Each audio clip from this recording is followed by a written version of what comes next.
How to fix lag in Picstart on any Android phone. Hello guys, in today's video I'm gonna show you how to fix Picstart lag on Android phone. First open settings and then scroll down until you find apps and then click apps again, and here you will find all your installed apps.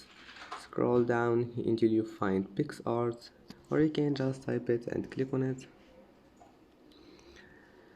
And here go to permissions and give it all of those permissions here, and then go to data usage and make sure all of those is enabled.